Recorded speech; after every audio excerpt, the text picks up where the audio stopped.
Kalau napas ini sebagai wadah semua takdir, maka janganlah nafas itu kau jadikan sebagai munculnya maksiat. Lah, tentang maksiat ini kami jelaskan di bawah nanti sebagai penutup. Pertama, janganlah nafas ini jenengan jadikan sebagai takdir maksiat, jangan. Caranya bagaimana? Nanti. Yang kedua, wa amalan, lan janganlah kau jadikan nafas ini sebagai amalan perbuatan la'anahu kang nglaknati hu ing ati hu ing roh tadi sapa Allahu taala, Gusti Allah taala. Caranya bagaimana? Ini yang terpenting. Biar tidak jadi maksiat, biar tidak menjadi satu perbuatan yang Allah laknat.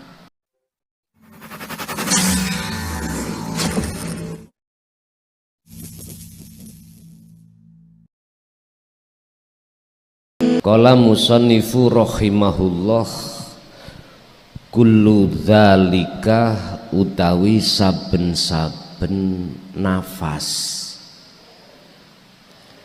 iku bitakdirillahi selalu bersamaan dengan takdiri Allah. Setiap napas ini Bapak Ibu itu juga bersamaan dengan takdir. Tergantung nafas jenengan, nafas kita yang kita setiap hari kita menghirup itu ditempati taat apa ditempati maksiat, apakah ditempati balak, ditempati nikmat.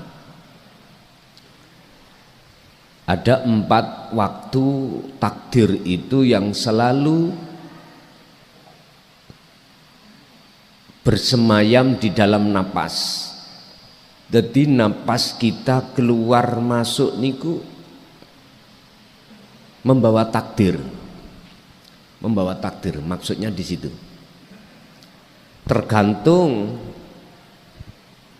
takdir ini nanti berupa yang mana. Tapi sebelum munculnya takdir itu ada qadha. Lah qadhanya itu di dalam hati yang kami sebut sebagai keinginan.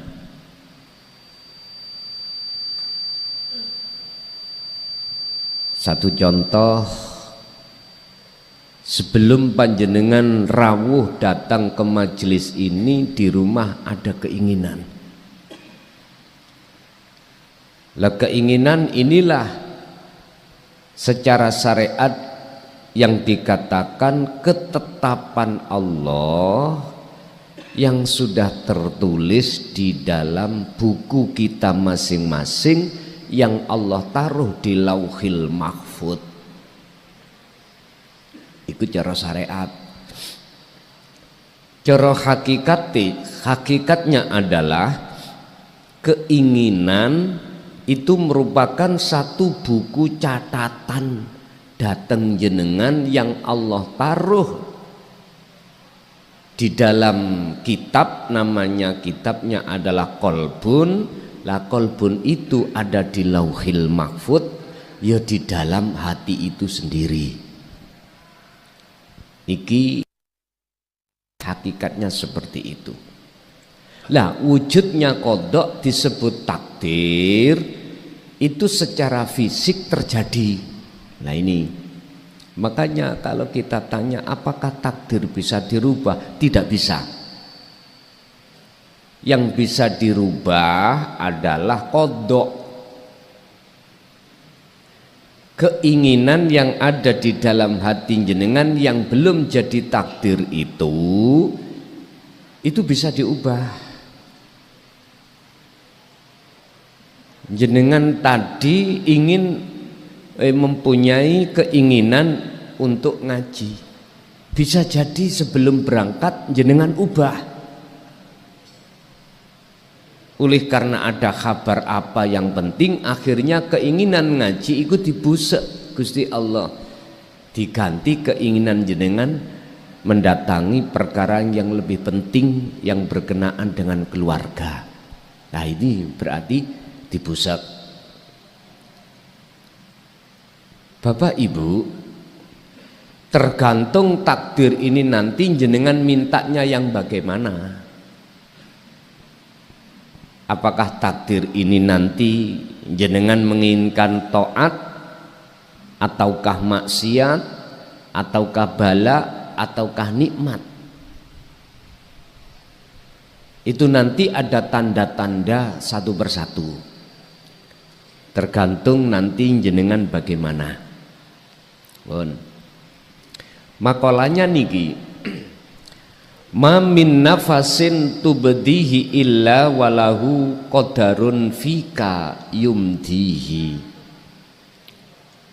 Ma min nafasin, ora ono saking tiap napas iku ya, tubdihi kang ngelepas sirohu ing napas, illa walahu kejaba, walahu iku tetep kedue Allah apa qadarun utawi takdir fika ing dalem sira yumdihi sing ora bisa apa yumdihi iku yang selalu melekat di dalam nafas itu, utawi Gusti Allah menetapkan terhadap napas itu berupa takdir. Tidak ada napas yang keluar dan masuk di dalam diri kita kecuali itu selalu bersamaan dengan takdir. La takhruju, ora ono kang bisa metu mingkas saking ira. La takhruju, ora ono kang metu mingkas saking ira apa nafasun nafas illa bitakdirillahi, kejaba iku kelawan takdire Allah. Alladzi kang yantobiku kang berlaku apa alladzi alaika ing atase sira. Bapak Ibu, nafas yang kita keluarkan ini mesti bersamaan dengan takdir yang terjadi. Lah, takdir yang terjadi itu ada 4: taat, maksiat, bala, nikmat.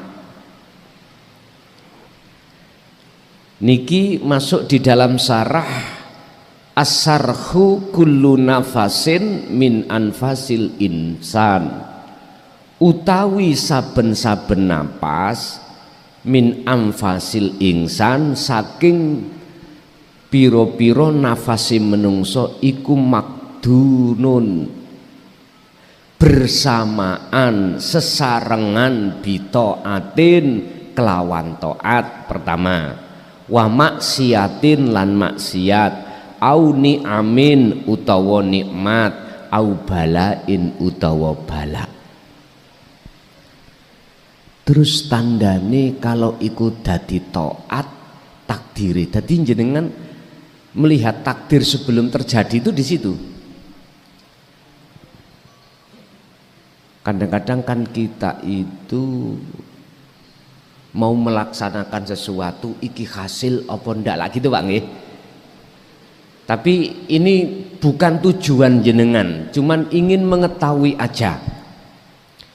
Tujuan kita bertauhid ini hanya satu, meninggalkan hati ini iman selain daripada Allah, yakfur bit tauhuti, lalu wayu mimbillah, kita hanya beriman, bertawajuh menghadap hanya pada Allah. Urusan takdir niki kan ini kan masalah makhluk. Silakan jenengan ingin tahu apa yang ingin terjadi, monggo. Tapi pesan saya, itu bukan tujuan kita. Silakan, tapi dengan catatan wabtagi ilaihi wasilata. Jenengan harus memegang wasilah. Kalau jenengan tidak memegang wasilah, nanti munculnya takabur, Pak. Munculnya ria, atau munculnya adalah gumede, ujub. Kan ini bahaya. Justru ini penghalang, sifat yang seperti ini penghalang terhadap hati seseorang untuk menuju, mendekat dan bertemu Allah. Penghalang. Dalam bahasa lain ini dikatakan barzah. Barzah itu tertutup,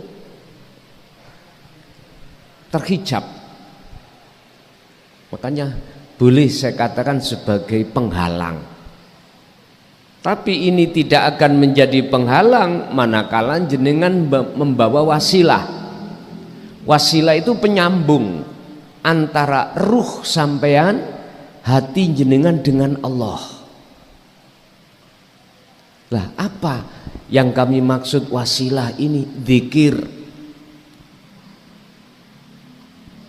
Wabtagu ilaihil wasilata wajahidu fi sabilihi. Raihlah, dapatkanlah ilaihi, supaya Anda bisa bertemu Allah, mendapatkan apa? Al-wasilata, tali hubungan hati langsung terhadap Allah. Dalam rangka apa? Wajahidu fisabilihi, dalam rangka jenengan ini berenang di atas takdir Allah.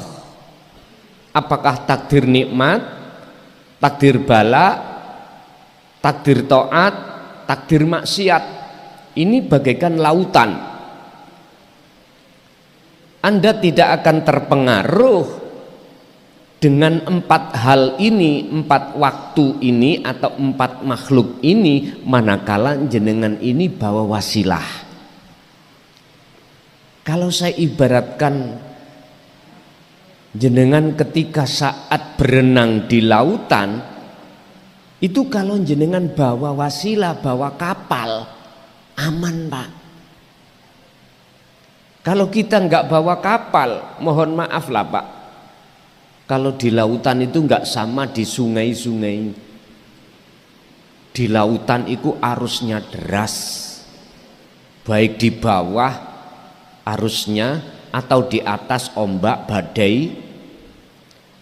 Sepandai-pandai kita berenang, Pak, ya kalau 1 jam, ini berhari-hari jenengan, bertahun-tahun sambil menunggu kematian. Apa mampu dan kuatkah berenang di tengah-tengah lautan seperti itu? Nggak bisa, Pak. Kita harus bawa kapal.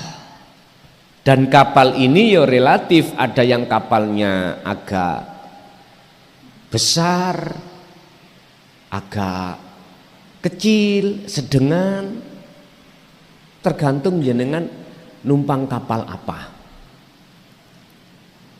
Kalau kapal kecil yang disebut perahu, saya yakin gampang, tapi lumayan daripada tidak membawa perahu.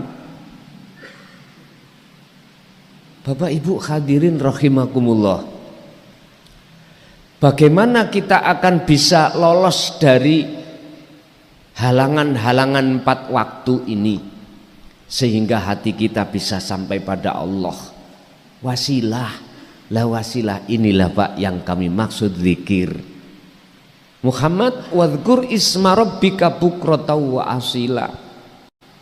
Ini ayat ini khusus, seakan-akan itu hanya untuk Kanjeng Nabi. tapi aslinya ya untuk kita. Bahkan ada ayat yang bersifat umum. Allah menyebut amanu tentang zikir, ya ayyuhalladzina amanu dzkurullaha dzikron katsiron.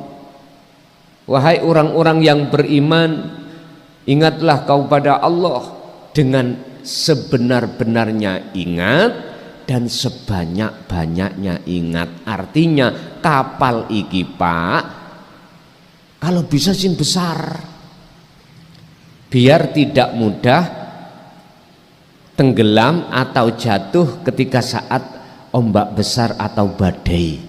Maksudnya di situ. Berarti dzikir jenengan kali kula ini Pak Bu, jangan pernah ditinggalkan.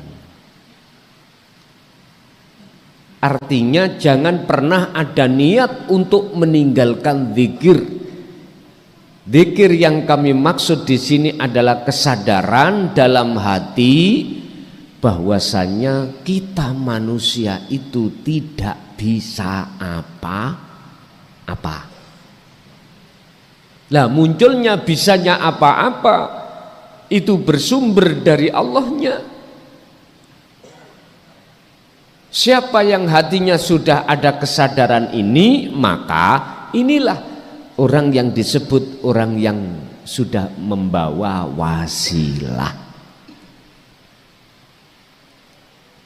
Mohon maaf, tidak mudah Pak kita itu ketika saat mendapatkan balak terus hati kita bisa sambung klik pada Allah, gak mudah, butuh proses.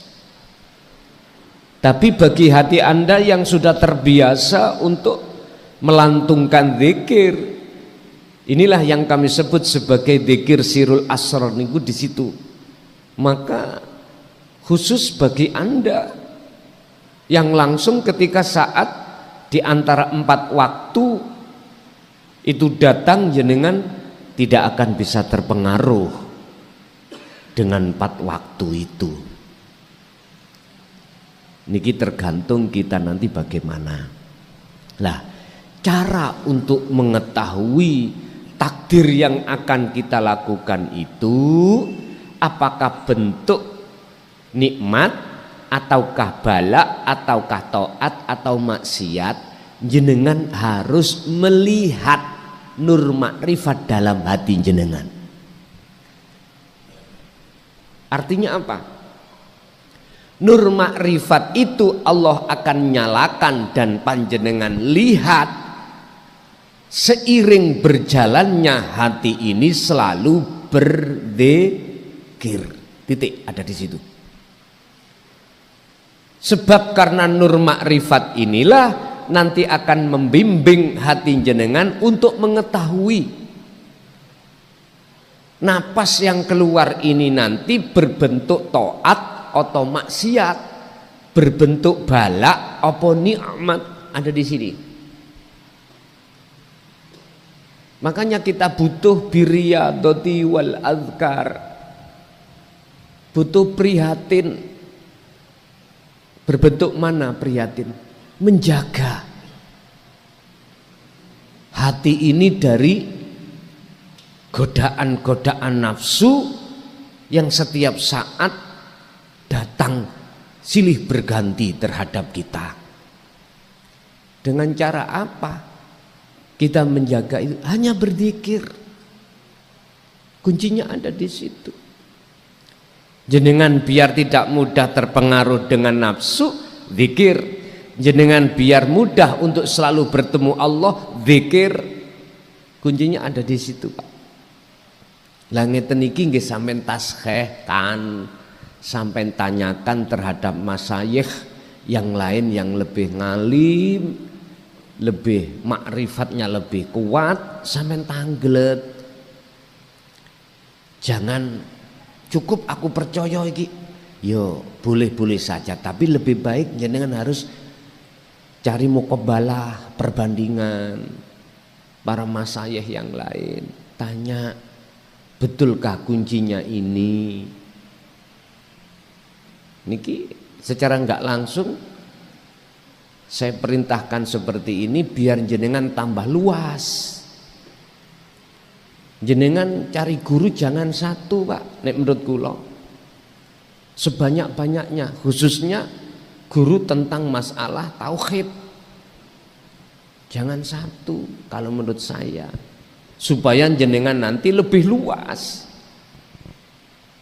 Lebih luas pandangannya, lebih luas jenengan iki bermakrifat pada Allah. Niku namung saran, Pak. Saran.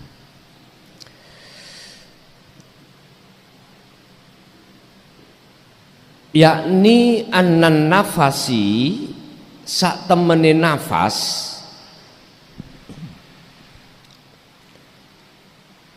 alladzi kang yakhruju kang metu apa nafas iku anna khabari anna iku mahalun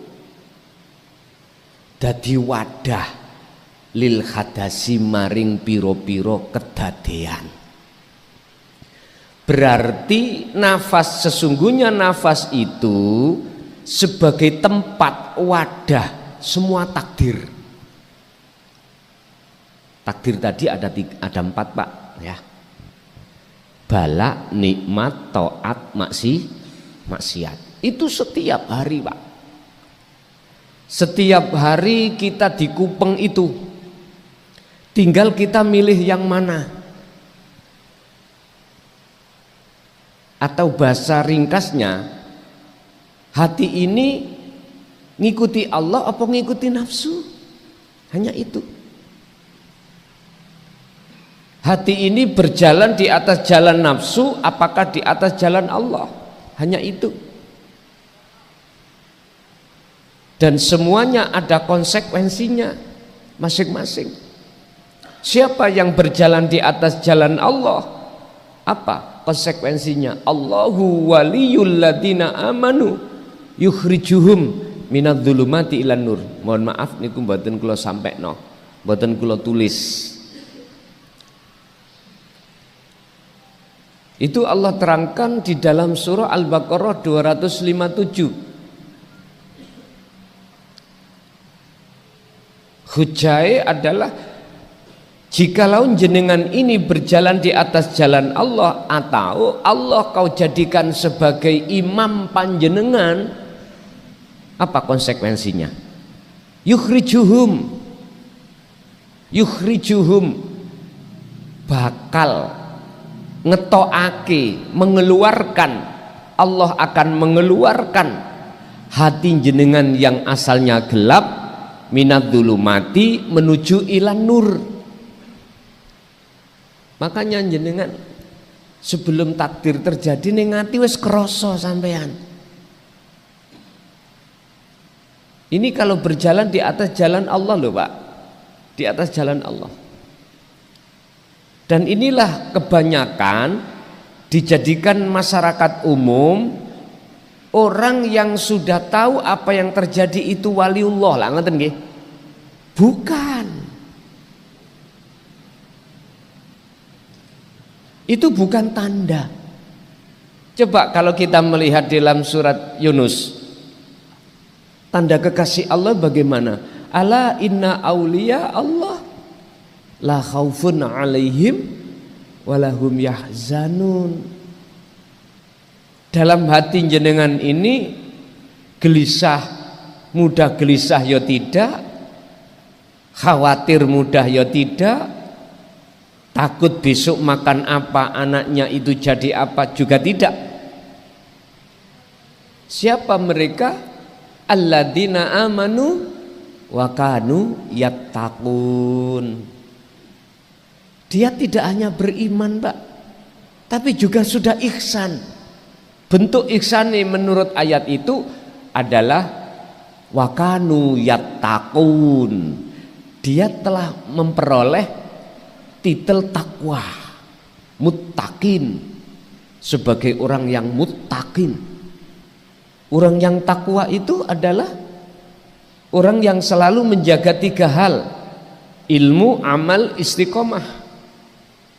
Ilmu yang kumaksud adalah cara hati untuk mendekat dan bertemu Allah. Amal adalah khalwat atau uzlah atau jenengan iki disebut meditasi, tawajuh, mujahadah dengan sistem zikir wasilahnya sirul asrar, istiqomah terus menerus. Inilah muttaqin. Sehingga ketika saat beliau ini dihadapkan Allah, dipaksa untuk menerima bala, kuncinya beliau tahu, in asobathum musibah qalu inna lillahi wa inna ilaihi rajiun, kembali kepada Allah. Artinya hatinya bisa bersaksi memandang sang pelaku, yaitu Allah, bukan yang dilakukan, bukan yang digerakkan berupa balak niku, bukan, tapi beliau itu menjadikan Allahnya sebagai penggerak itulah jenengan jadikan sebagai penolong jenengan atau imam panjenengan. Oleh sebab itu, kalau toh nafas itu wadah semua kejadian, maka fala tattakhidhu, oleh karena itu maka janganlah kau jadikan hu ing nafas menjadikan maksiatan itu maksiat. Kalau nafas ini sebagai wadah semua takdir, maka janganlah nafas itu kau jadikan sebagai munculnya maksiat. Lah, tentang maksiat ini kami jelaskan di bawah nanti sebagai penutup. Pertama, janganlah nafas ini jenengan jadikan sebagai takdir maksiat, jangan. Caranya bagaimana? Nanti.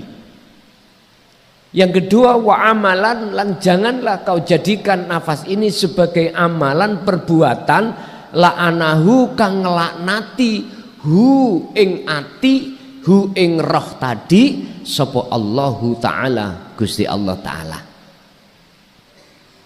Caranya bagaimana? Ini yang terpenting.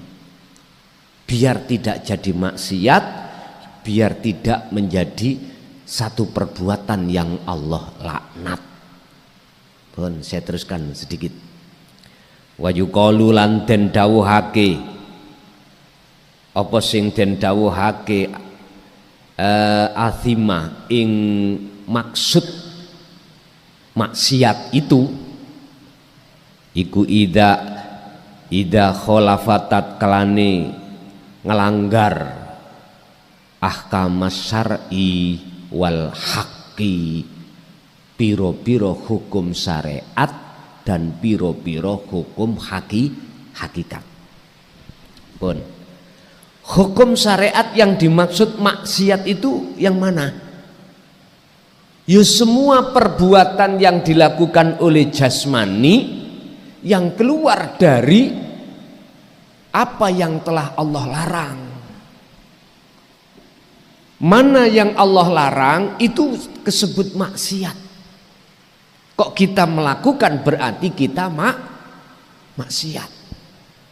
Ini secara syar'i, Pak. Tapi syarah ini tidak hanya berbicara maksiat secara apa? Secara syar'i atau jasmani aja, enggak. Ahkam syar'i wal haqqi.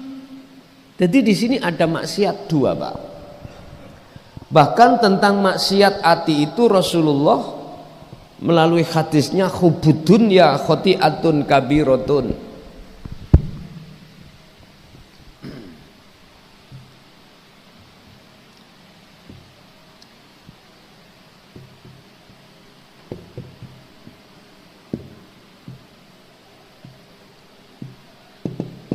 Maksiat secara syar'i maksiat secara hakiki.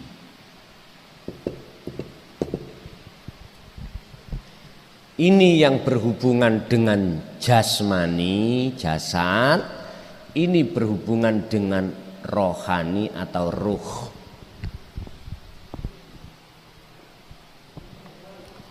Kalau kita tanya maksiat secara syariat, ya hukum syariat berbicara.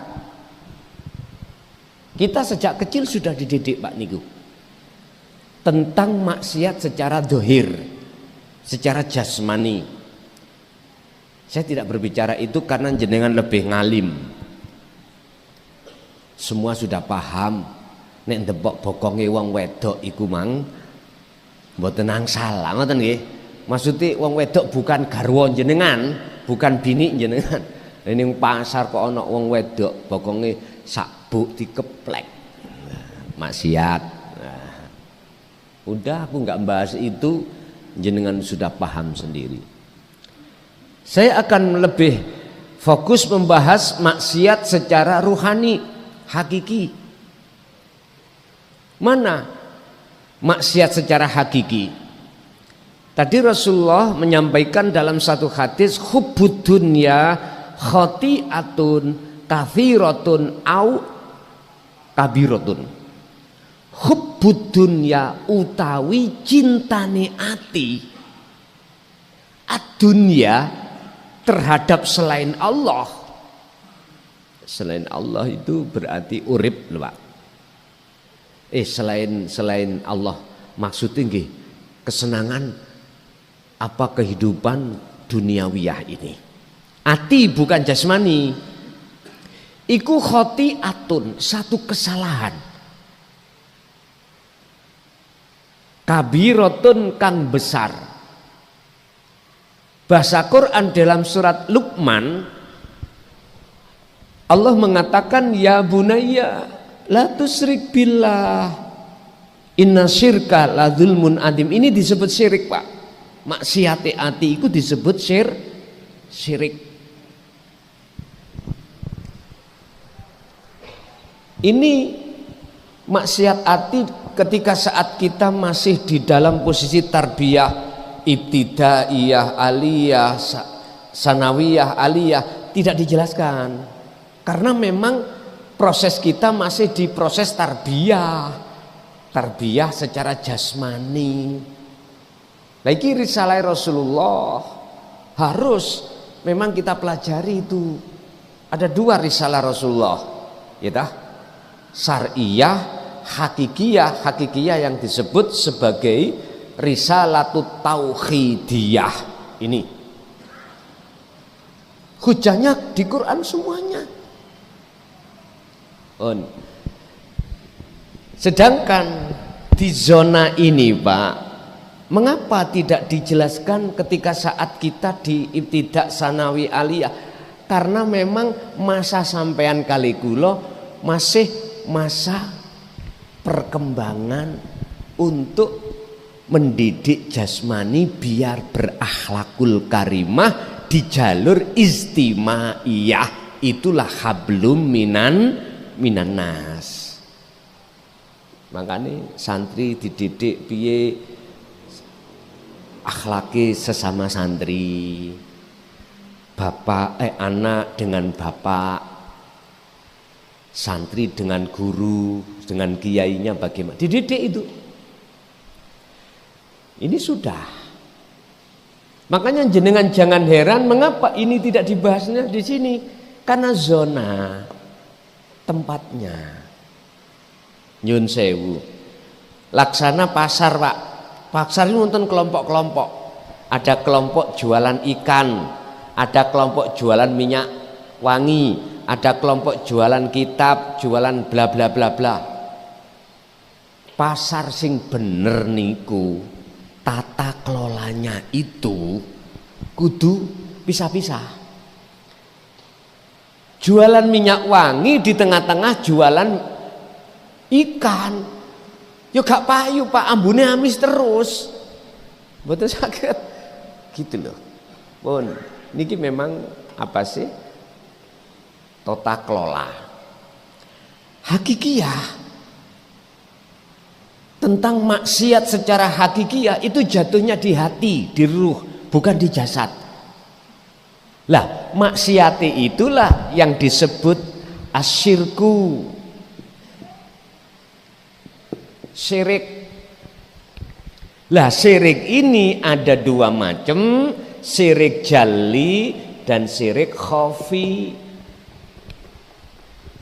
Syirik jali hanya diterangkan di dalam zona syariah.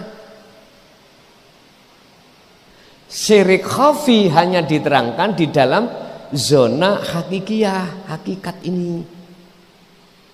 Makanya jenengan jangan nyilokno pondok kae lho.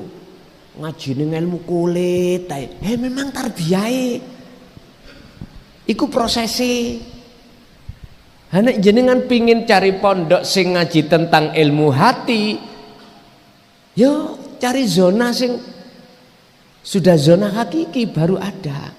Makanya nanti kami sebetulnya itu Pak, tahun 95 sampai 2000 kami membuka zona syariah dulu itu di pondok itu. Belum pembahasan tentang ilmu hakikiyah 5 tahun. Masuk 2000 kami diperintahkan untuk membahas zona hakikiyah. Lah zona syariah secara taklim muta'alim saya berhentikan. Lah pada saat itu santri-santri nggih saya suruh untuk keluar. Sana tutukan. Seingat saya itu kalau seingat saya babakan ilmu nahwu itu habis Alfiyah Ibnu Malik masuk Jawahirul Maknun berhenti sudah. Udah, jadi belum sampai taklim muta'alim Jawahirul Maknun. Belum sampai.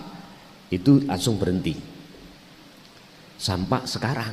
Lah ini muncul lagi agenda di dalam hati untuk apa? Untuk menyediakan lahan khusus pondok salafiyah laki dan perempuan. Ini kami masih pandang-pandang tanah rien Pak. Tapi insya Allah ini sudah tahapan nyang-nyangan. Bahasa Indonesia nyang-nyangan. Tawar menawar kali petani. Ismandar mengki saged selesai tawar menawarnya itu. Tapi yang jelas masalah biaya untuk itu alhamdulillah sudah ada, tinggal ngedilkan harganya aja. Luasnya insya Allah kurang lebih hampir 2 hektar. Nah, wis cukupan lah Pak untuk pondok salaf ngoten. Mulai Aqidatul Awam, Jurumiyah, Amriti, Alfiyah, ikut dalam konteks ilmu alatnya. Lah, yes duka kula masih dikasih umur apa mboten, kalau ndak ya alhamdulillah. Wis gak repot repot wis tak sawang tok ae sesuk ngoten. Pun. Bapak Ibu, terus mana yang dimaksud maksiat secara rohaniyah itu? Lewat surat Luqman tadi, beliau itu berpesan terhadap anak putunya, ya bunayya, wahai anak putuku, anak putu saya, la tusrik billah, janganlah kau iku maksudnya yang dipanggil adalah hati Pak, ruhaniyah jenengan. Wahai anak putuku, janganlah kau menyekutukan Allah. Artinya jangan kau membikin perserikatan, menyamakan sesuatu dengan Allah. Contoh, kula Pak, saya dalam hati saya ada temuan bahwasanya ilmu ini milik saya, alim ini alim saya. Otomatis kalau saya sudah merasa meyakini ini adalah hak milik aku, maka pasti akan aku merasa yang ngaji itu aku. Kalau sudah saya masuk di gelombang ini, mesti saya akan merasa lebih baik daripada orang lain. Lu niki le. Syirik khafi niki lah Pak, yang jarang mau manusia untuk mendeteksi atau membersihkan, jarang. Hanya calon dan para kekasih Allah, hanya calon kekasih Allah dan para kekasih Allah lah yang mau fasabbihuhu bukratan wa asila, bersuci diri dari syirik khafi ini. Padahal itu mulai sejak kita akil balik loh Pak.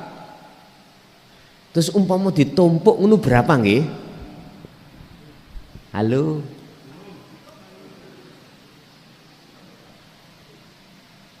Tapi jenengan jangan khawatir. Besar kaya apa dosa syirik jenengan, apalagi dosa jasmani molimo. Jikalau yang turun rahmati Allah, bagi Allah cewilik Pak. Coba kita lihat dalam surat Ali Imran ayat 31 bagaimana. Sederhana kalau kita satu sekilas melihat artinya ayat itu. Kul in kuntum tuhibbunallaha fattabi'uni, gitu. Muhammad katakanlah terhadap umatmu. Apa yang dikatakan baginda Rasul? Jikalau kau ingin, umatku, jikalau kau ingin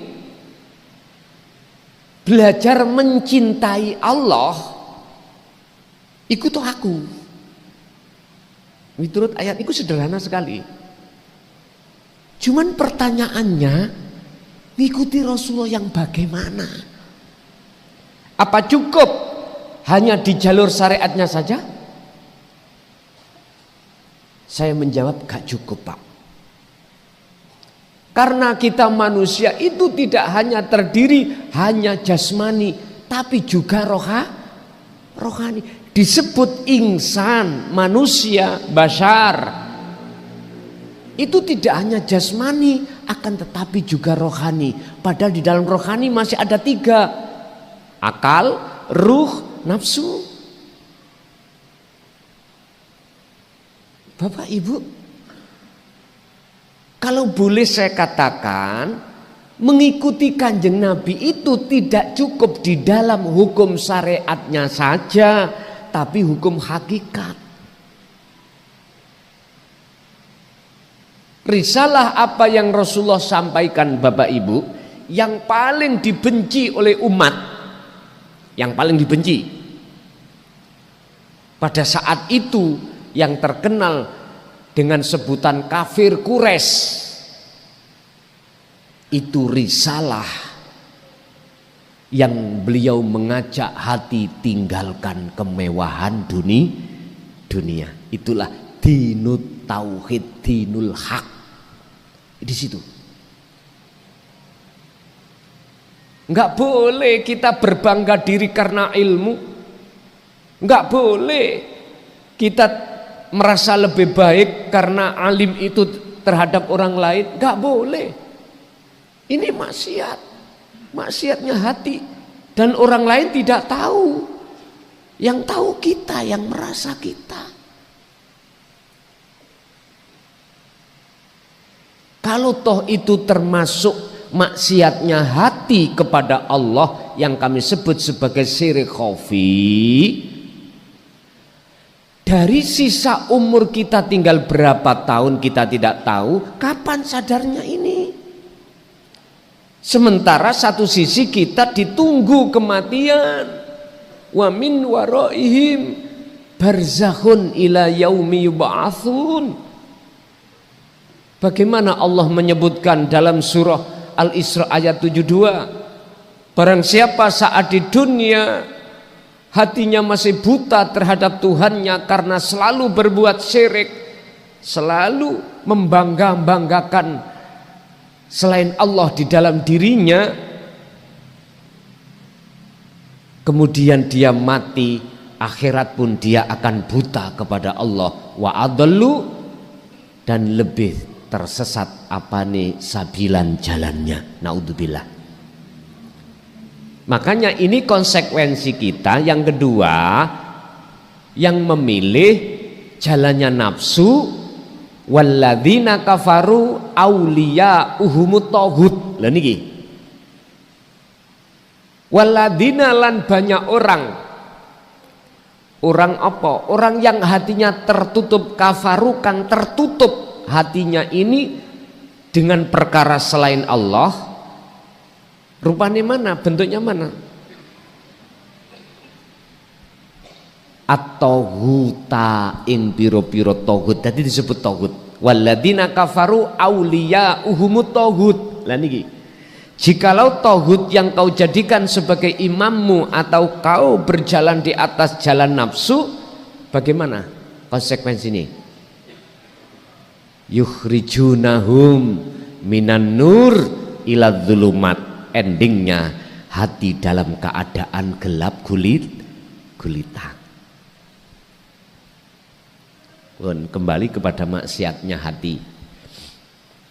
Bahasa Toriko sederhana, maksiat hati, hasud, riya, takabur, apalagi banyak. Ini buah dari satu pohon, yang pohon itu kami sebut sebagai pohon basariah.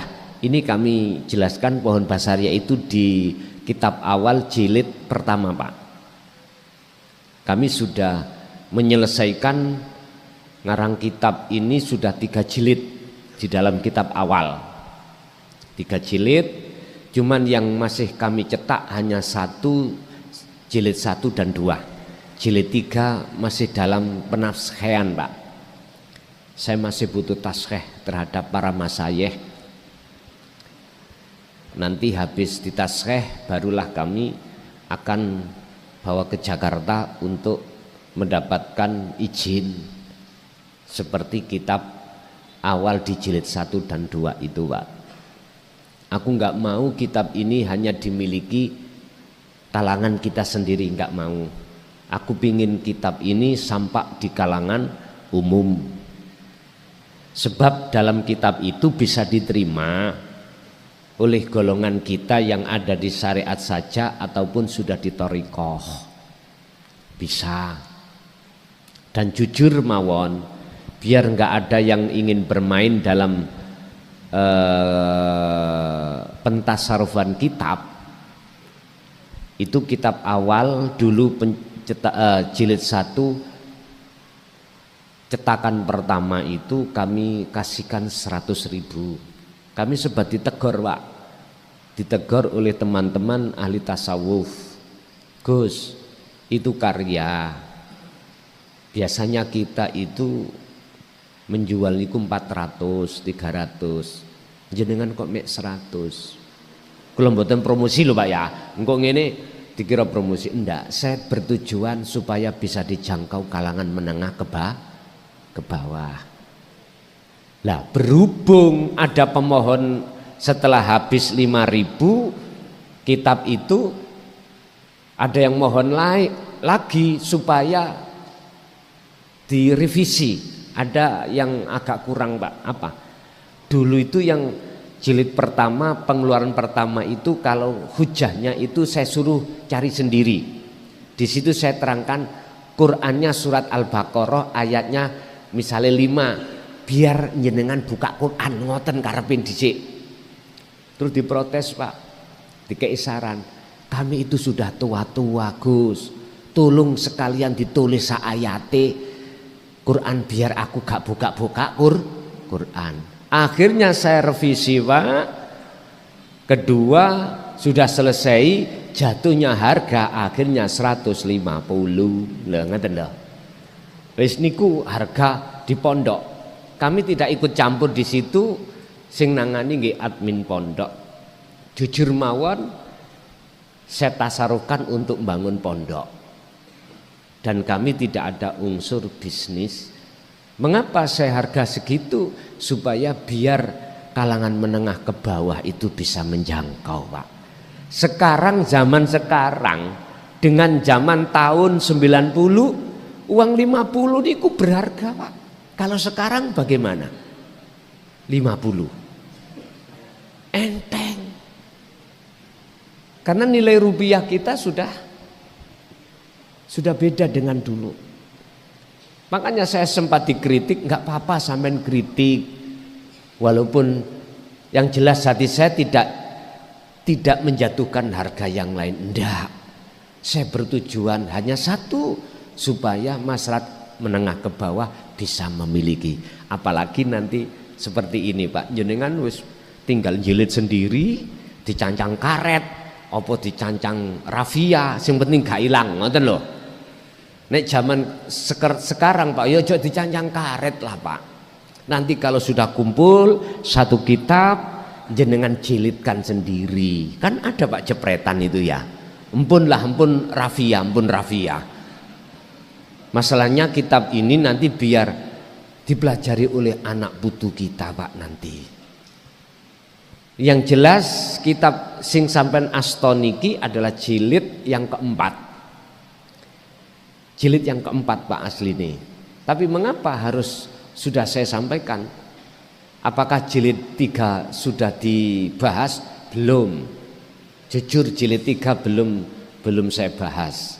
Tetapi nggak ada masalah karena iki ada mukobalahnya hikam niku di kitab-kitab yang lain sarahnya. Lha ngaten lho.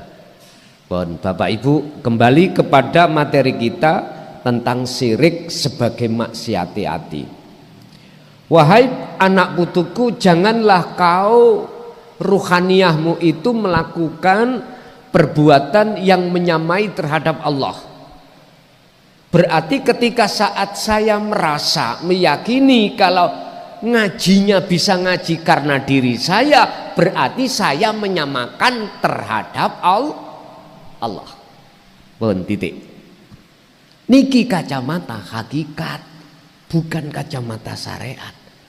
Tapi lantas jangan kau artikan, wah berarti kelason niku Allah ya. Keliru, ini berarti gak paham.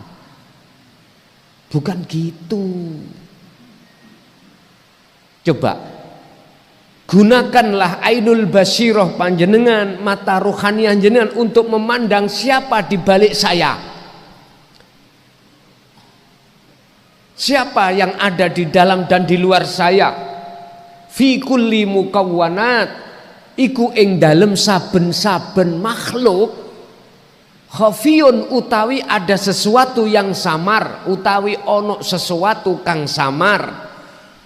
Ai hayyun, maksudnya adalah hidup.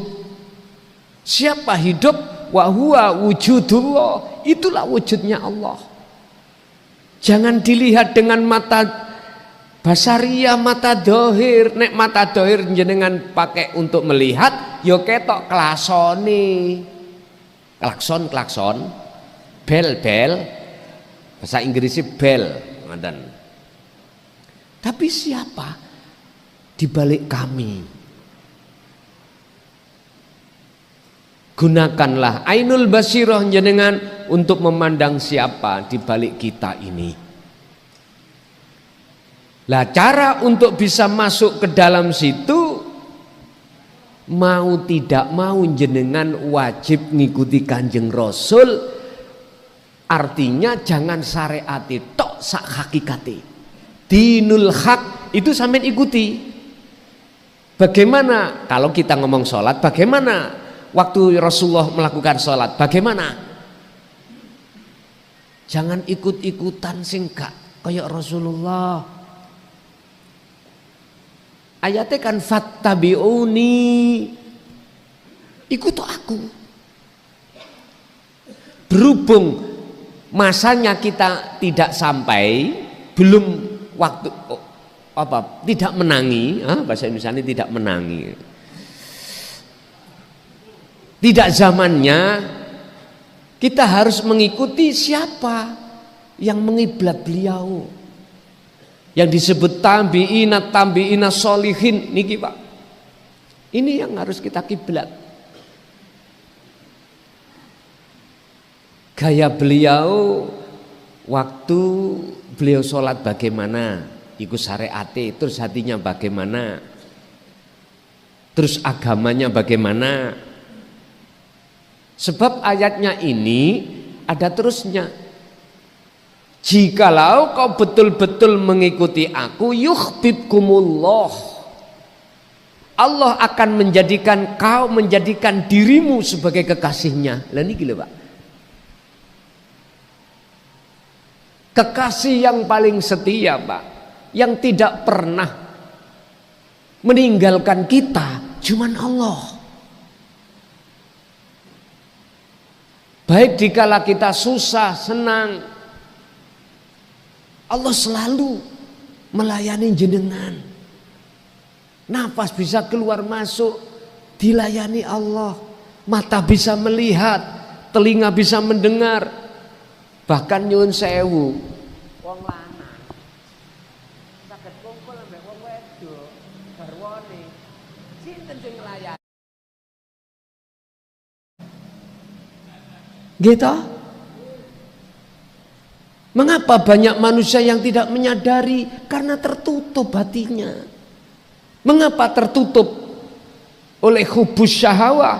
Karena kita menolak, nggak mengikuti apa yang telah Rasulullah lakukan. Sekarang pertanyaan, apakah Rasulullah dulu juga menyampaikan hal ini? Dan apakah Rasulullah dulu itu nggih berlaku seperti ini? Oke, tolong dibuka dalam surat Al-Maidah ayat 87, ayat 25, dan juga surat Toha ayat 14. Itu menunjukkan bahwasanya ayat ini betul-betul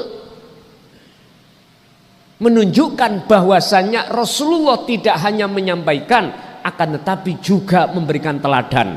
Dalam surat Al-Ahzab juga ada 21, laqad kana lakum fi rasulillahi uswatun hasanah. Isinya uswatun hasanah bagaimana? Alah, dilihat, liman kana yarjullah, mendidik hati supaya ada keinginan untuk bertemu Allah, wal yaumal akhirah, dan masuk di dalam alam akhirat. Ya, ini tadi lho Pak, alam bersaksi yang benar, musyahadah, asyhadu ke ilallah,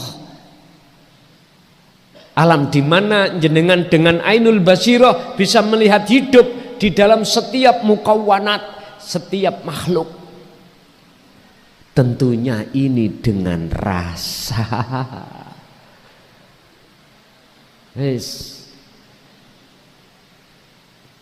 Allah katakan, wa ma arsalna min qablika mir rasulin. Muhammad, aku tidak pernah mengutus utusanku sebelummu. Iki Allah dawuh, termasuk dirimu juga. Setiap rasul Pak wajib mengemban dan menyampaikan sekaligus mengamalkan dan memberikan contoh terhadap umatnya masing-masing tentang apa? Innahu, sak temene wahyu itu yang dimaksud, la ilaha illa ana fa'budun. Al-Anbiya 25. Untuk supaya paham tentang tauhid la ilaha illa ana, artinya supaya iman jenengan kali kula ini bisa mencapai tingkatan ihsan atau makrifat pada Allah, barulah jenengan yuhibbukumullah, dijadikan Allah sebagai kekasihnya. Lalu bagaimana dosa saya yang segunung tadi, syirik yang segunung, jasmani ini mau limo, nggak tahu prei. Lah bendino jane minum 5 apa? Iko lupa. Ginseng. Jadi habis lokalisasi sini ganti lokalisasi sini. Pokoknya nggak tahu prei. Loh, uangnya banyak loh Pak. Ganti-ganti perempuan. Lah pengusaha, uang ada. Apa yang tidak bisa dibeli? Cari perempuan yang model bagaimana? Apa model ayam kampus? apa model yang agak tua dikit, uangnya berbicara bisa. Bagaimana dosa-dosa yang seperti itu? Wa yaghfir lakum dzunubakum. Mengapa saya katakan ini sebesar apapun dosa jenengan? Karena memakai jamak. Dzunub jam'un minad dambun. Dzunub niki dosa sing akeh. Nek danbun dosa saugel.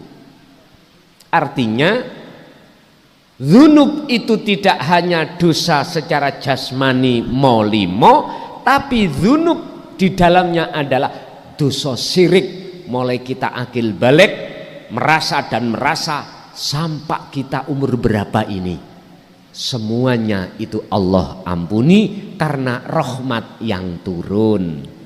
Tapi jikalau yang turun itu adalah sifat adile Allah, mboten enten Pak, penghuni surga itu mboten enten. Semuanya penghuni neraka.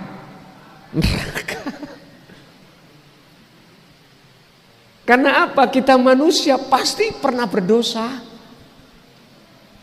Ayo, semua kita pernah berdosa. Tidak hanya dosa jasmani loh Pak, dosa rohani.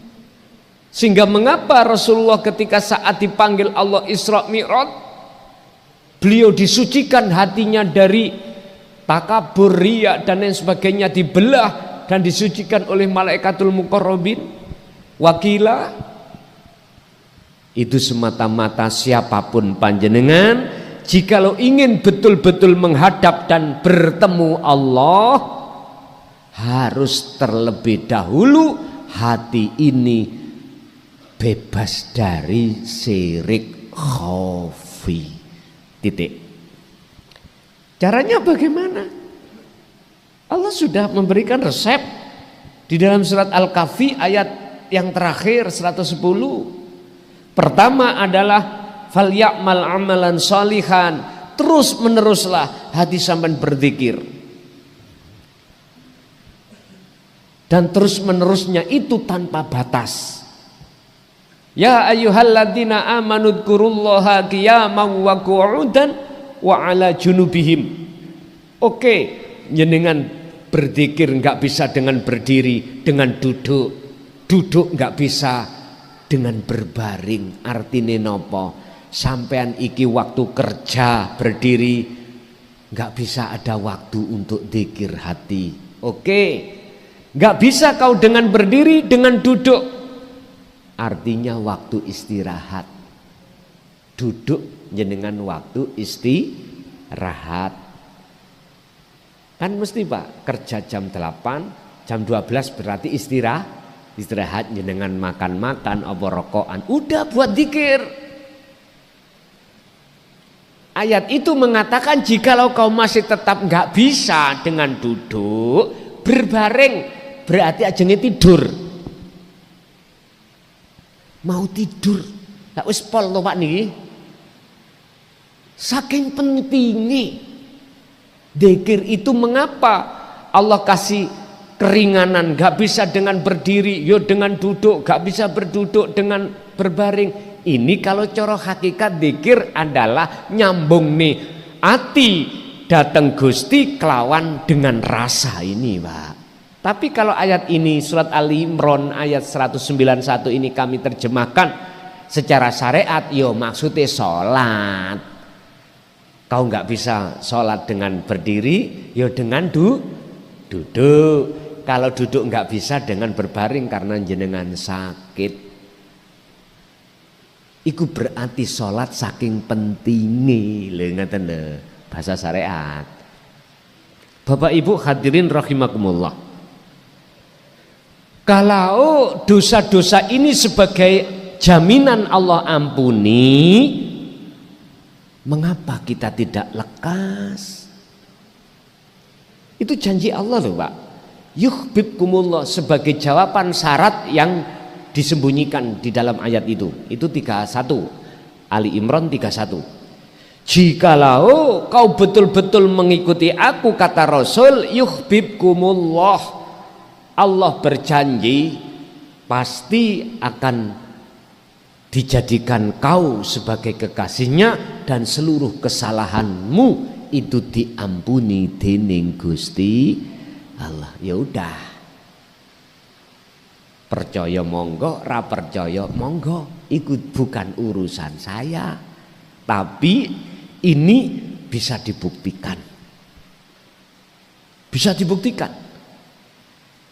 Tapi syaratnya hati jenengan harus ada keinginan untuk bertemu Allah. Itu syaratnya apabila nanti akan dijadikan kekasih Allah di situ. Bapak Ibu hadirin jamaah rahimakumullah. Lah terus ketika saat dalam hati itu ada syirik khafi, jangan harap napas ini yang keluar akan menjadi napas yang taat. Secara hakikat nggak bisa, Pak. Karena sumbernya yang ada di dalam hati kita itu adalah syirik khafi, kotoran. Otomatis yang dilakukan jasmani, takdir ini adalah takdir maksiat bloko.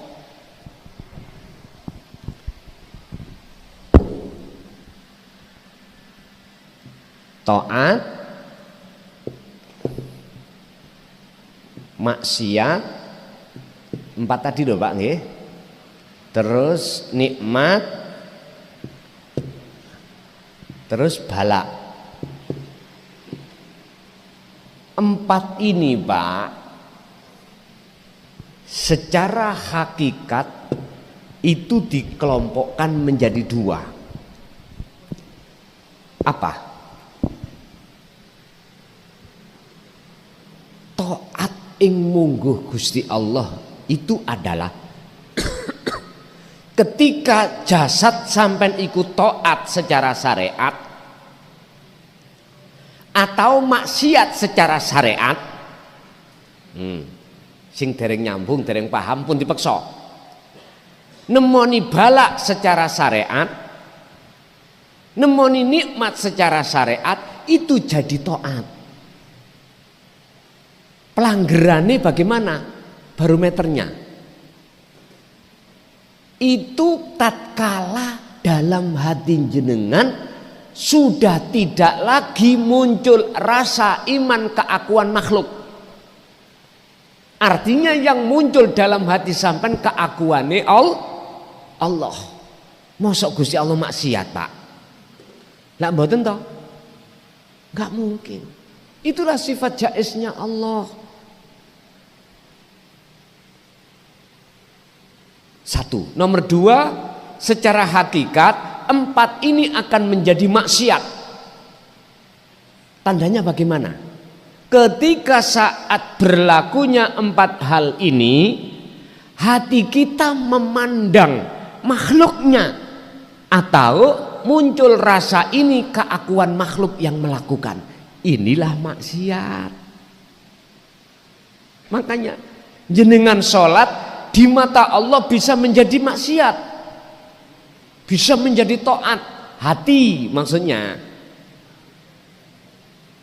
Dohir kita Pak sholat niku kan taat nggih. Taat secara syariat taat. Tapi belum tentu ruhannya sampai juga taat. Tandanya bagaimana? Waktu sholat jasmani ini ruhannya tidak wassolatil wusta. Padahal ayatnya hafidu ala sholawah juga wassolatil wusta. Antara as-sholawah dengan wusta niki mboten nenten huruf yang memisah, nggak ada.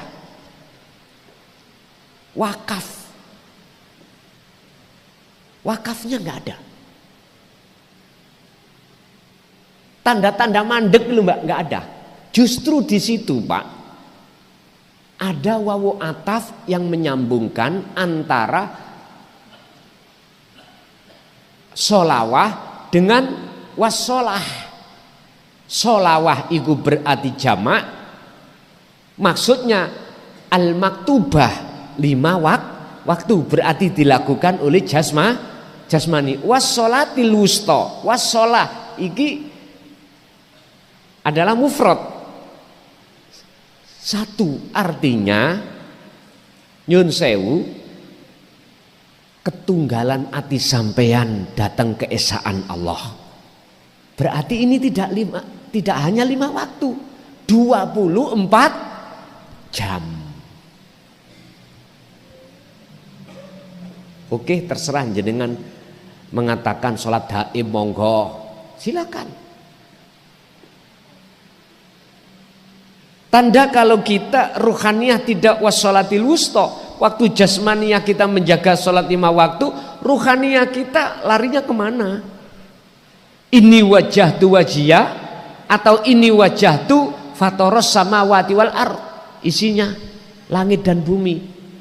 Ternyata seluruh kita ngalami Pak, kalau sholat ini, hati ini melihat isi bumi dan isi langit. Itulah makhluk. Mengapa demikian?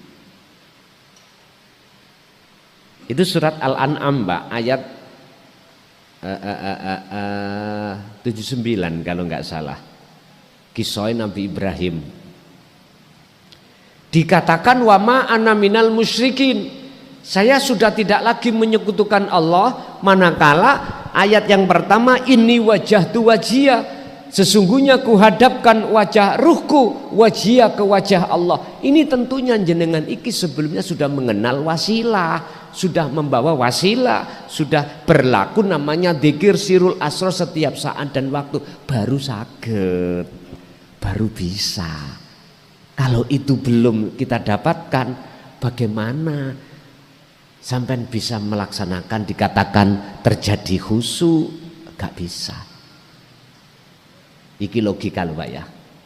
Cara kula bagaimana saya bisa kenyang perutku, lah wong gak ada yang kumakan. Dikasih makan di depan saya, tidak saya makan, bagaimana bisa kenyang? Logika bicara.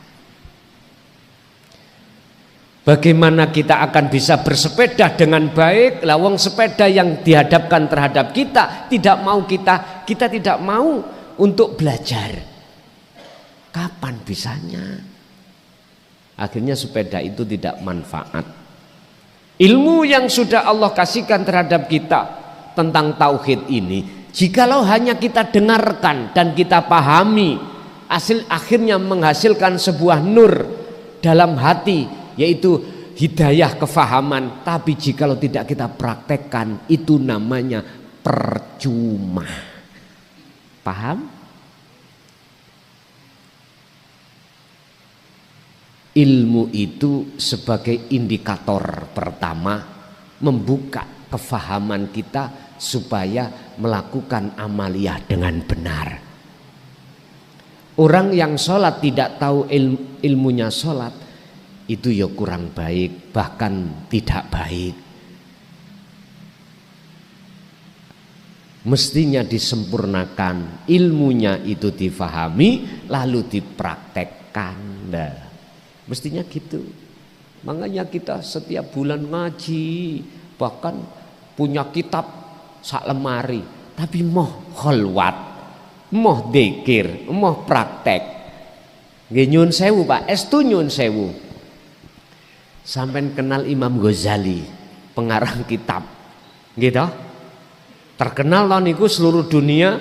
Bahkan kitab yang sering saya baca Ihya niku Pak, di situ ada satu makalah menceritakan beliau dapat rahmat Allah itu, beliau dimasukkan Allah surga itu bukan karena sholatnya, bukan karena zakat, puasa, hajinya, gara-gara pas nulis mushaf kitab Ihya ada lalat yang nyemplung di asbaknya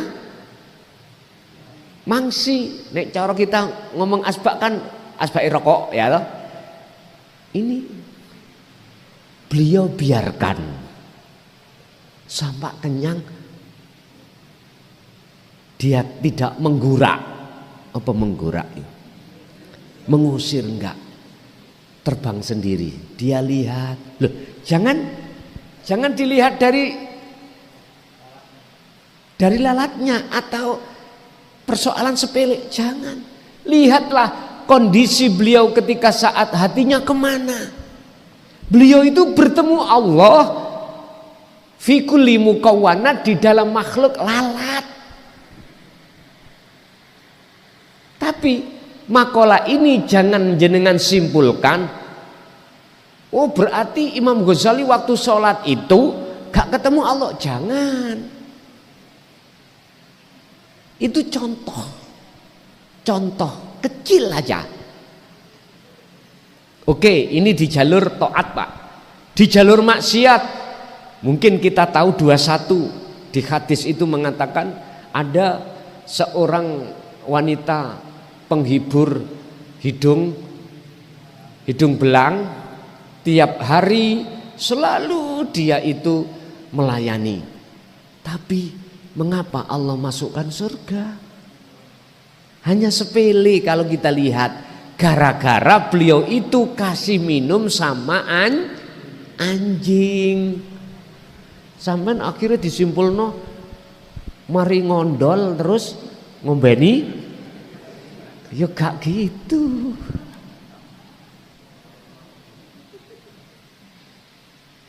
Mohon maaf Kak, wong Surabaya kasar-kasar. Bahasane. Jadi dulur kula sing wonten Madura niku katut pisan kuliah. Asale enggak boleh melok katut. Ya ini gembul wong Surabaya. Sama ta. Kalau kita mau gembul api ya panas, gembul air ya dingin, tergantung. Dan itu enggak ada masalah, yang penting hati sampean bawa wasilah. Wis. Jikalau jenengan menginginkan napas itu bersamaan taat di mata Allah, jawabannya adalah wa'tasimu bihablillahi jami'an. Peganglah erat tali Allah, zikir itu, biar tidak menjadi maksiat. Pun. Lalu secara syariat, pemahaman dari sisi mana nafas itu dijadikan sebagai tempat atau wadah kumpulnya semua takdir. Bapak Ibu niki bahasane polino mukasafah, gak apa-apa. Mboten napa-napa. Ini berkenaan dengan apa yang kukatakan di awal tadi. Jikalau jenengan hanya sekedar ingin tahu apa yang akan terjadi, koreksi nafas. Coba. Itu jikalau tidak ada nur yang ada dalam hati sampean tidak akan pernah tahu. Lah cahaya makrifat yang Allah nyalakan itu alasannya sebab kita terus menerus berzikir. Udah. Nanti di situ jenengan akan bisa mengendalikan seakan-akan dijadikan taat secara syariat bisa, walaupun itu maksiat. Secara syariat dijadikan maksiat walaupun itu taat bisa. Yang tadinya bala sampai jadikan nikmat bisa, atau dibalik. Tergantung jenengan seakan-akan. Seakan-akan loh niki. Artinya ngeten. Jenengan itu bisa mengendalikan. Pingin taat mesti jadi taat. Pingin maksiat mesti jadi maksiat. Pingin bala mesti jadi bala. Pingin nikmat mesti jadi nikmat. Tergantung jenengan. Caranya bagaimana? Tolong wala tafarroku, janganlah kau lepas sesuatu yang menjadikan alasan Allah menyalakan nur makrifat dalam hati sampean. Apa itu? Zikir. tatkala nur makrifat itu Allah nyalakan, maka apa yang manusia lain tidak tahu jenengan tahu. Karena apa? Karena telah dibukakan oleh Allah pintu kasaf jenengan. Tapi saya ulangi, itu gak penting buat jenengan yang memang betul-betul merajut hubungan pada Allah. Apakah perlu itu kami kejar? Kasaf itu tergantung jenengan. Dalam makalah lain Pak disampaikan, insya Allah makalah 105 berapa gitu, kita belum sampai di situ. Itu mengatakan bahwasannya nur di dalam diri kita ada dua, ada nurullah, ada nur makrifat, ada kasab suwari, ada kasab maknawi. Bagi orang-orang pelaku sisalik sairin, pelaku perjalanan untuk mendekat dan bertemu Allah, tentang kasab suwari, nurullah ini yang membuka alam kasab itu gak penting. Gak penting. Yang terpenting adalah kasab maknawi. Berangkatnya dari cahaya nur makrifat. Nur makrifat akan menyala seiring berjalannya zikir yang selalu kita pegang. Tapi jikalau itu nanti jenengan terus mendawamkan, mengistiqomahkan zikir untuk bertemu Allah atau menyalakan nur makrifat, kok ya Gusti Allah buka kasaf niki, pasti tidak akan mempengaruhi jenengan. Aku yakin. Tapi jikalau jenengan iki beralih tujuan ke kasaf suwari, tak jamin siapapun kita pasti akan terpengaruh. Akhirnya jenengan susah untuk sampai menuju makrifat pada Allah. Sebab orang kalau sudah roh rasane rondo kempling, lali bojo, lali anak. Ayo ngomong enggak. Apapun kita korbankan Pak. Kadung seneng loh Pak nggih. Kita sebagai seorang laki-laki gak usah munafik. Masih sing kopian ini kita seneng. Lho nggih. Anak lali, garwa lali. Siapapun kasih nasihat nggak masuk karena kadung mancepe rasa tresno terhadap si dia. Sampai nanti tak cari. Ya Allah Pak, oleh-oleh wae boleh-boleh saja, tapi jangan bini orang. Ngaten nggih? Estu boleh-boleh saja, sing penting jangan bini orang. Tapi rondo kan bukan bininya siapa-siapa, nggak apa-apa lah ngoten.